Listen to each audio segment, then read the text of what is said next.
కొత్త కోడలి సాంగ్యానికి అన్నీ సిద్ధం చేసినట్టున్నారు. అవునమ్మా, ఇంతకీ ఈ సాంగ్యం అంటే ఏంటి? సాంగ్యం అంటే కార్యక్రమం అని అర్థం అమ్మే.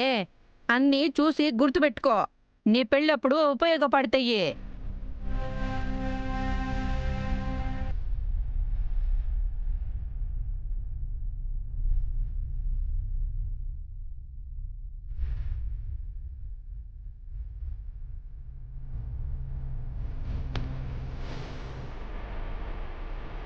ఏంటండి, మీ కొత్త పెళ్లి కూతురు మరీ ఇంత సిగ్గుపడుతుంది? అంటే కొత్త పెళ్లి కొడుక్కి అస్సలు సిగ్గులేదా? మీ పని మా అన్నయ్య వచ్చాక చెప్తాను. దాంతో పాటు కొంచెం సిగ్గు కూడా నేర్చుకోమని చెప్పమ్మా.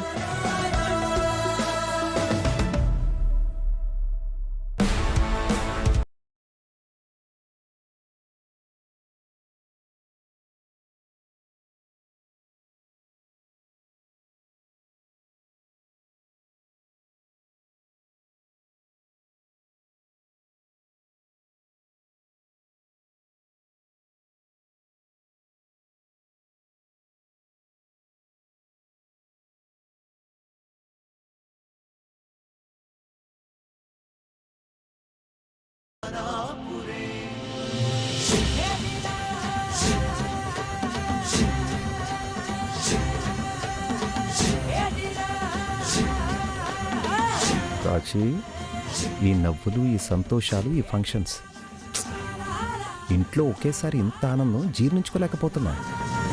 ఏం చేద్దాం బుజ్జి, అప్పుడప్పుడు ఇలాంటివి కూడా చూడాల్సి వస్తుంది.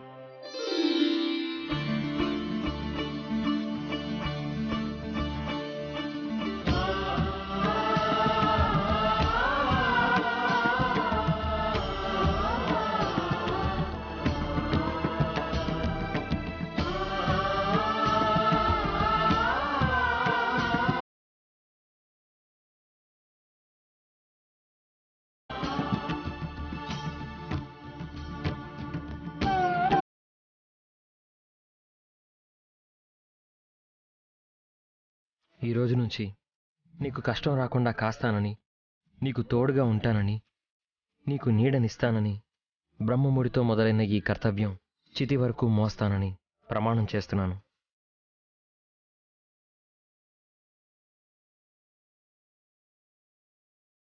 ఒక్క నిమిషం యువరాజ్, ఒక్క నిమిషం యువరాజ్, ఒక్క నిమిషం యువరాజ్.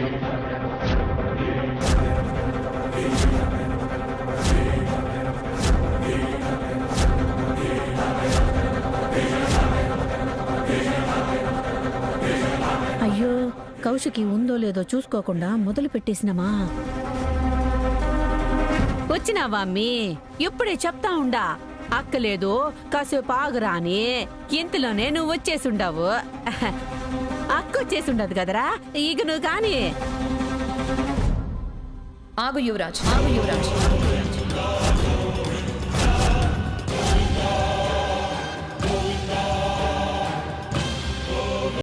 ఏమైందమ్మీ? ఎందుకు ఆగమని చెప్తా ఉండావు? మాధురి, అవి తీసుకుని రా.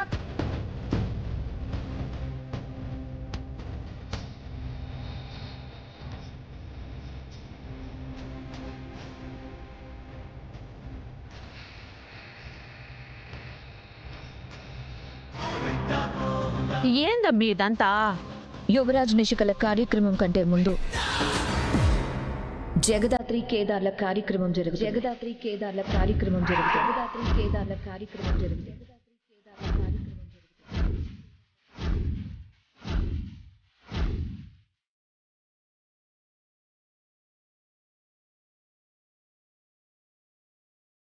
ఏంటి కౌశికి నువ్వనేది? కౌశికి, ఏం మాట్లాడుతా ఉండావో తెలిసే మాట్లాడుతా ఉండావా? అవును కౌశికి, అసలు వీళ్ళకి మనకి ఏంటి సంబంధం?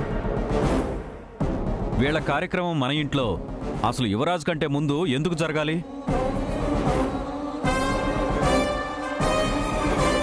మాట్లాడమే వదినా. ఆయన ఏమైనా ఈ ఇంటికి పెద్ద కొడుకా, లేక అదేమైనా ఈ ఇంటికి పెద్ద కొడలా? మాకంటే ముందు వాళ్ళకి సాంగ్యం అవి చేయటానికి. నిషిక, అడుగు కానీ అరవకు. మీ అక్క మాట మీకు వేదవాకు కావచ్చేమో కానీ నాకలా కాదు. మొదట ఇంట్లో తెచ్చిపెట్టుకున్నారు, ఇప్పుడు మా నెత్తిన పెట్టాలని చూస్తున్నారు. అసలు వాళ్ళకి ఈ ఇంటికి ఏ సంబంధం ఉందనండి? మీరు వాళ్ళ సాంగ్యం ముందు చేయాలనుకుంటున్నారు? కేదార్ నా తమ్ముడు. కేదార్ నా తమ్ముడు.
అత్తయ్య, వచ్చి హారతివ్వండి.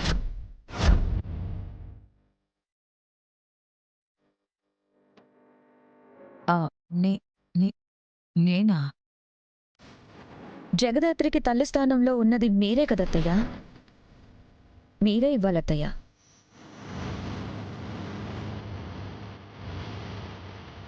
రేఖ వెళ్ళు.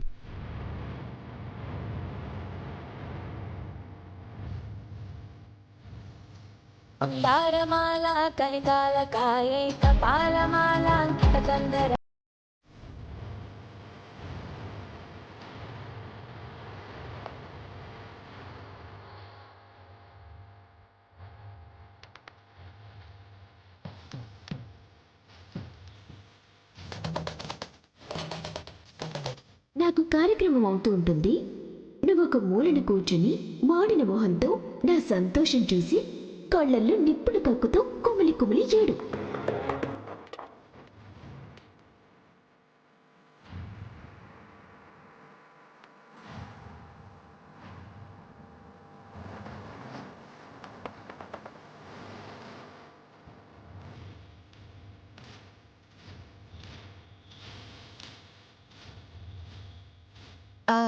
అత్తయ్య, కేదార్కి తల్లి లేదు. మీరు ఆ స్థానంలో ఉండి ఆశీర్వదిస్తారా?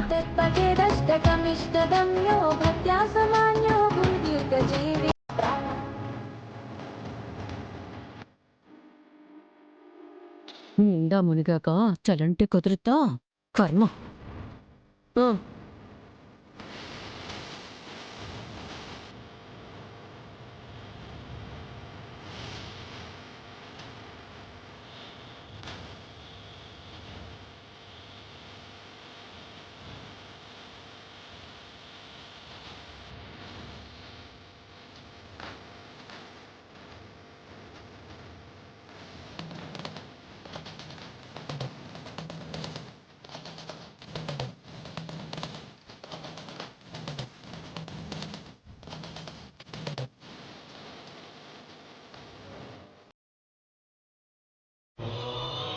ఈ రోజు నుంచి నీకు కష్టం రాకుండా కాస్తానని, నీకు తోడుగా ఉంటానని, నీకు నీడని ఇస్తానని, బ్రహ్మముడితో మొదలైన ఈ కర్తవ్యం చితి వరకు మోస్తానని ప్రమాణం చేస్తున్నా.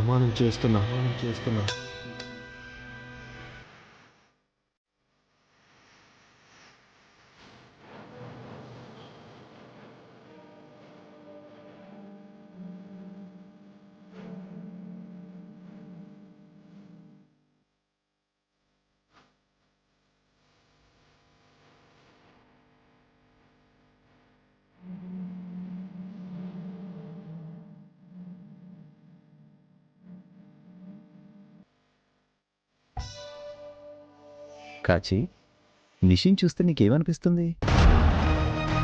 తుఫాన్ వచ్చే ముందు ఉండే నీ శబ్దంలా ఉంది బుచ్చి. కదా ఈ వ్యవహారం ఎక్కడికో పోయేలా ఉంది. నిషిక వాళ్ళ సాంగ్యం అయిపోయి ఉండదు. వెళ్ళి నీ సాంగ్యం తీసుకో.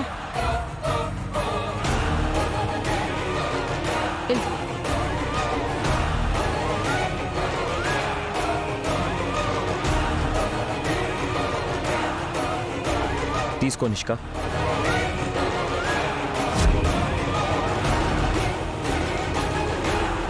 నిషి సాంగ్యం తీసుకో. నేను యువరాజ్ ఇస్తే తీసుకోను. యువరాజ్ ఇస్తే తీసుకోను.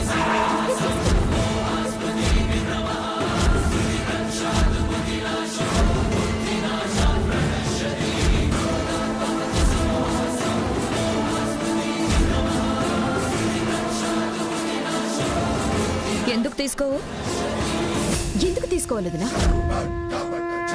ఈయన చేసే ప్రమాణాలన్నీ నెరవేర్చడని తెలిసి కూడా నేను ఎందుకు తీసుకోవాలి? నిషి ఏంటా మాటలు? మాట్లాడివ్వండి అత్తయ్య. పాపం తన బాధ ఏంటో చెప్పాలనుకుంటుంది కదా. నువ్వు చెప్పు నిషి, నీ బాధ్యత మా అన్నయ్య తీసుకోలేడని ఎందుకు అనుకుంటున్నావు? బాధ్యతని తీసుకోవడం అంటే పనివాళ్లు చేసిన స్వీట్లు అక్క తెచ్చిన చీర కలిపి చేతిలో పెట్టడం కాదు. తన సంపాదనతో నాకొక్క చీరైనా కొనిపెట్టగలడా? ఒక్క పూటైనా భోజనం పెట్టగలడా? కనీసం పెంకుటింట్లోనైనా ఉంచగలడా? ఒక్క నీడలో బతికే నా భర్త నన్ను జీవితాంతం చూసుకుంటానని ప్రమాణం చేస్తానంటుంటే ఎలా ఒప్పుకోమంటారు?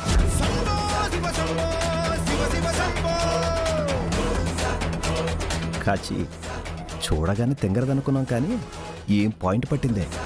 కౌశికికి కరెక్ట్గా తగులుకుంది. యువరాజుని 4 మాటలు అంటే అంటుంది గానీ కరెక్ట్ పాయింట్ మాట్లాడుతుంది. నిషి, నీకేమైనా పిచ్చి పట్టిందా? భార్య అంటే భర్త గౌరవం పెంచాలి కానీ ఇలా తగ్గించకూడదు. ఇది నాకు నా అత్తారింటికి సంబంధించిన విషయం. నువ్వు మధ్యలో రాకు. నిషి ప్లీజ్, నేను చెప్పేది విను. తెగేదాకా లాగుతూ పోకు. అందరూ చూస్తున్నారు. ఆ సాంగ్యం తీసుకో. నేను తీసుకోనని ఎన్నిసార్లు చెప్పాలి?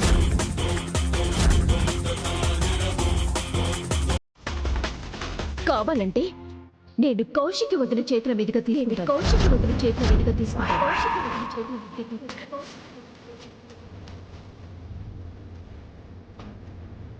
అవును, ఈ ఇంట్లో అందరి బాధ్యత మీదే కదా. ఎవరు ఏం తినాలి, ఎప్పుడు తినాలి, ఏం వేసుకోవాలి, అసలు ఎలాంటి నగలు పెట్టుకోవాలని డిసైడ్ చేసేది మీరే కదా వదినా. మనకున్న అన్ని కంపెనీల బాధ్యతలన్నీ మీదే. ఆస్తి బాధ్యత కూడా మీదే. మరి అలాంటప్పుడు నా బాధ్యత కూడా మీరే తీసుకోండి వదినా. నిషి, వితండ వాదవం చెయ్యకు. నిషిక, ఇది ఇక్కడ మాట్లాడాల్సిన విషయం కాదు. ముందు సాంగ్యం జరగనివ్వు, తర్వాత మాట్లాడదాం. లేదు, ఇది ఇప్పుడే ఇక్కడే మాట్లాడాలి. చెప్పండి, ఆయన ప్రమాణం చేసినట్టు ఏం చేసి నన్ను పోషించగలరు? మిమ్మల్ని తీసేస్తే ఆయన ఎవరు? అసలు ఆయన గుర్తింపేంటి? అసలు ఆయన గుర్తింపేంటి? అసలు ఆయన గుర్తింపేంటి? అంటే ఏంటమ్మి? ఇప్పుడు వాడి వాటా వాడికి ఇచ్చి వాడిని బిజినెస్ చేయమంటున్నావా ఏంది? అవునత్తయ్య, మా వాటా మాకిస్తే మా బతుకులు మేము బతుకుతాం. మా బతుకులు మేము బతుకుతాం. మా బతుకులు మేము బతుకుతాం.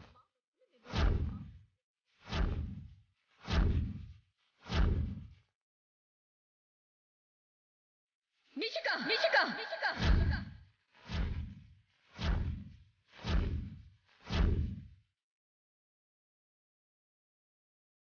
వచ్చి 2 రోజులు కూడా కాలేదు, అప్పుడే కుటుంబాన్ని చీల్చేదాకా వెళ్ళిపోయావా?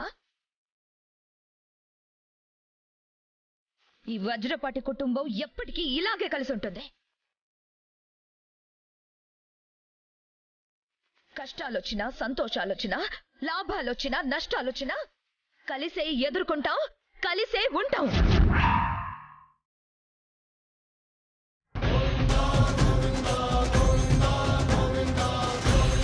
ముహూర్తం దాటిపోతుంది.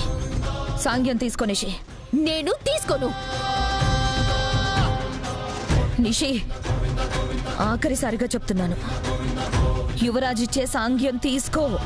నేను ఆఖరిసారి చెప్తున్నాను దినా, యువరాజ్ చేతుల మీదుగా నేను తీసుకోను. అయితే నువ్వు నీ భర్త ఇద్దరు ఈ క్షణమే ఇంట్లో నుంచి వెళ్ళిపోండి.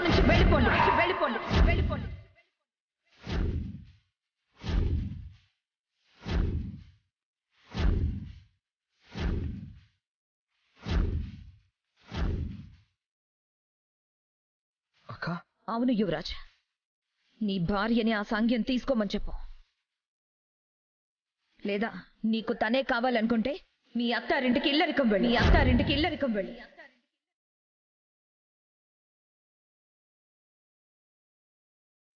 మేము కావాలనుకుంటే నీ భార్యకి విడాకులు.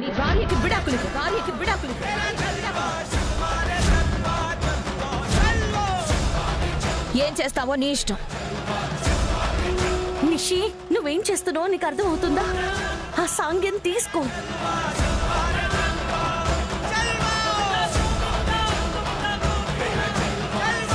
నిషిక, సాంగ్యం తీసుకో. నిషిక, నీకే చెప్తున్నా, సాంగ్యం తీసుకో. సాంగ్యం తీసుకో నిషి.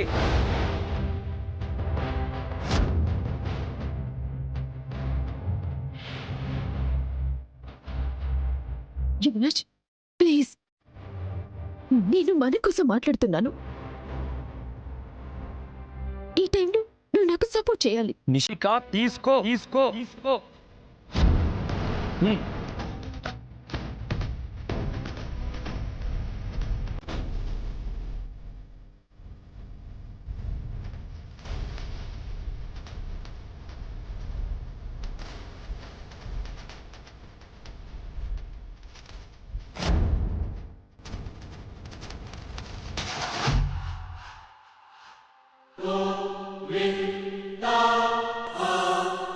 ఇంకా స్వీట్స్ తినిపించుకోండి.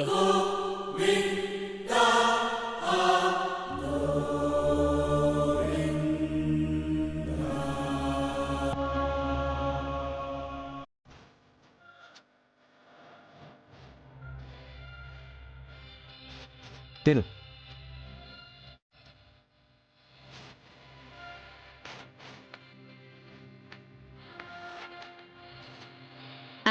ఇంతటితో కొత్త కోడలు సాంగ్యం అయిపోయి ఉండదే. పదండి, భోజనానికి ఆలస్యం అవుతా ఉండదే.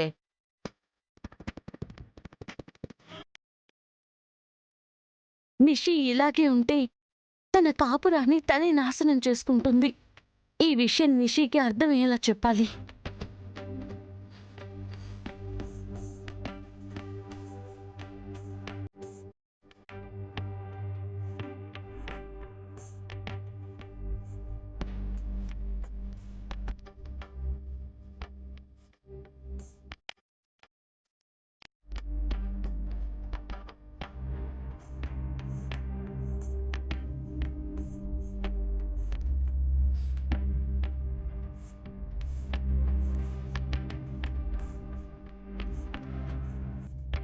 ఏంటి కేదార్ గారు, చాలా హ్యాపీగా ఉన్నట్టున్నారు?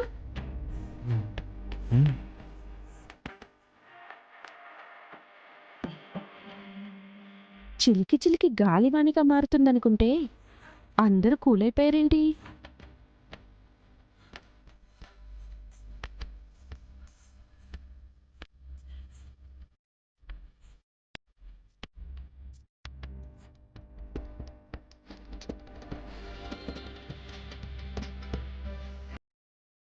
మనుషుల మీద కోపం అన్నం మీద చూపిస్తే మాడేది నీ కడుపు.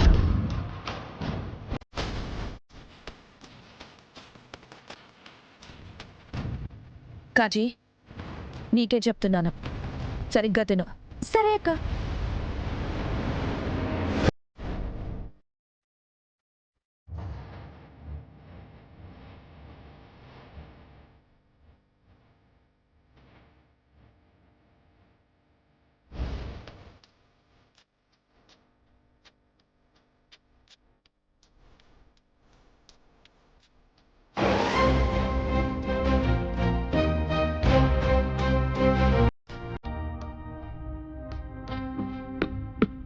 నాన్న ఇంత నాన్న